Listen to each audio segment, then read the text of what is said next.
همسر دلیر امامعلی یکی از روزنامه‌نگاران و بلاگ‌نویس زندانی توجیک که ماه اکتبر با حکم سود نویش شومنصور 10 سال روان زندان شد، با ارسال یک مکتوب از امامعلی رحمان رئیس جمهوری تاجیکستان خواسته است برای آزاد کردن شوهرش از محبس مساعدت کند.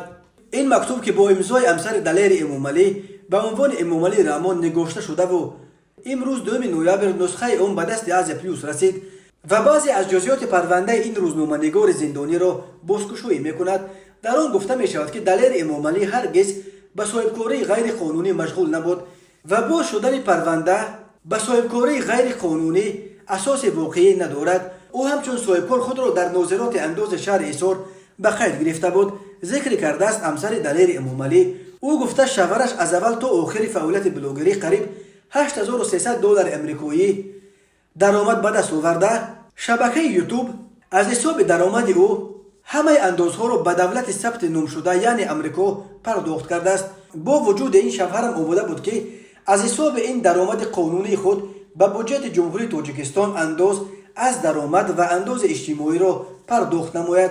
گفته است این زن وی افزوده شوهر ژورنالیست و عضو اتفاق ژورنالیستان تاجیکستان بوده دلسوزانه نسبت به کمبودی و قانون ویرانکنی‌های در جامعه جای داشته گزارش‌ها و برنامه‌ها تهیه می‌کرد. همسر دلیر امامعلی به طور مشخص از برنامه تهیه کرده این روزنامه‌نگار و بلاگ‌نویس از حکومت نویش شومنصور یادآور شده گفته است که در آن هیچ گونه تهمت نسبت به مقامات مرکزی یا حکومت دولتی جای نداشته. ماهیتاً تنقید ابجکتیوی فعالیت روزمره مقامات نویش شومنصور میباشد. او در ادامه از ماده 30 کنستیتوسیون تاجیکستان و ماده 3 قانون جمهوری تاجیکستان درباره مطبوعات و دیگر واسطه‌های اخبار عامه یادآور شده است که یکم حقوق شخص را برای آزادانه جستجو، دسترس و پند نمودن اخبار، اظهار عقیده و دوم آزاد بودن مطبوعات دولتی و دیگر و در تاجیکستان فعالیت داد و پند نمودن اخبار، اظهار عقیده و دومی آزاد بودن مطبوعات دولتی و دیگر و در تاجیکستان کفالت داده است.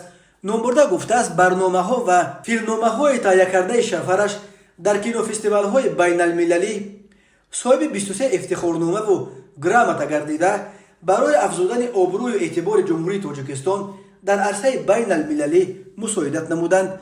وی همچنین از خصلت‌های دلیر در جای کارش یادآوری شده گفته است که آنها گواه انسان ایجادکار، وطن دوست، طرفدار سیاست امامعلی رحمان و انسان خوب بودن او میباشند. او از اجزای ماده 307 قسم 3 کودکس جنایتی که طبق آن شخص در صورت اختیاراً از اشتراک در حزب‌های ممنوع در کشور دست کشند از جوابگری آزاد کرده میشوند یادآور شده گفته است که این معیار نسبت دلیر امامعلی تطبیق نگردیده است. او گفته است آنها صاحب 3 فرزند خردسالند. به یگان اساس زنده یتیم کردن این نابالغان بر ذمه اشخاص می باشد که میخواهند غیر قانونی و کورکورانه او را به جوابگری کشیده با همین آبروی اعتبار تاجیکستان را همچون دولت دنیوی حقوق بنیاد دموکراتی و جانبدار آزادی‌های سخن در عرصه بین المللی خلل‌دار سازند.